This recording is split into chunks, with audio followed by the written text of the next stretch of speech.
time for What Are the Odds? Presented for the people by Caesars Sportsbook. Your app is ready, Emperor.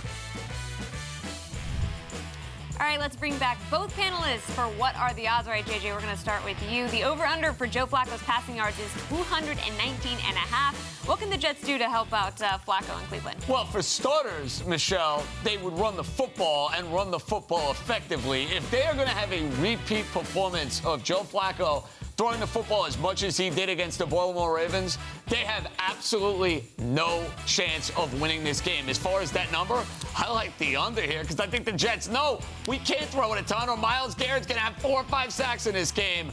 Run the football. Yeah, I like the under as well. The one thing I can almost guarantee is Joe Flacco is not going to attempt 59 passes in this game as he did in Week 1. You know, the Jets actually ran it okay early on with Michael Carter. I'd like to see them stick to that a little bit more, especially with Myles Garrett looming there. As Robert Saleh just said, he's basically unstoppable, unblockable when he's got everything going. The Jets have had their O-line issues that we already saw kind of wreak havoc in Week 1 there. So I'd expect them to try and help Flacco by relying on the running game and certainly get the ball out of his hands a little quicker. Some shorter passing plays, intermediate routes, so I would expect them to hit the under on that number. All right, CeeLo, sticking with you. Saquon's over-under for rushing yards is 75.5, and total yards is 108.5. Are you expecting a repeat performance at MetLife? I'm not quite sure a repeat. You know, the Browns were pretty stingy against the run in Week 1 when they were, against the Panthers. The Panthers, I should say, were stingy against the run. So I think for Saquon, I actually like the under on the rushing total, but I like the over on the total yards. I could see him a little bit more involved. The passing game, we know he can catch the ball out of the backfield.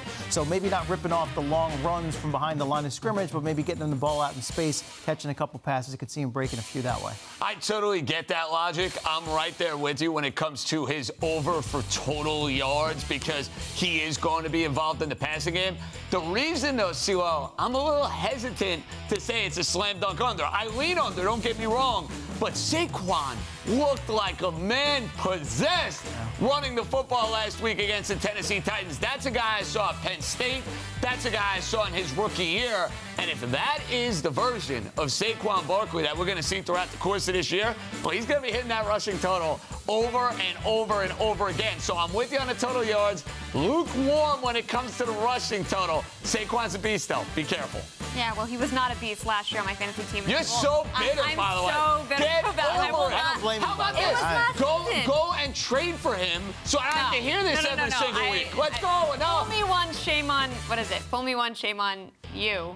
Fool me twice. Shame There you go. Okay. There you go. Daniel Jones, what are the expectations for him? We'll start with you, CeeLo. I like take care of the football. You know, they got away with it last week. I like the way he came back after that brutal end zone interception. But, you know, there's still some inconsistencies in these games with him. And look, again, question marks at receiver. Is Tony going to play? He wasn't on the field much last week. You know, they had the huge game from Barkley, which I think covered up some of the issues the offense had, not just specifically for Jones, but still prone to that big mistake at a big time. I do like the way he responded with the Giants coming back and obviously getting the win late.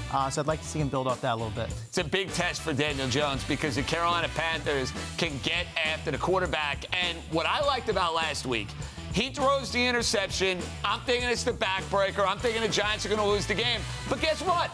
Showed some stones, came back, made some big plays, used his legs to convert a couple of first downs. And after all, they ended up scoring a touchdown. They ended up converting the 2-point play. Turnover-free football from this quarterback. Progress within the offense.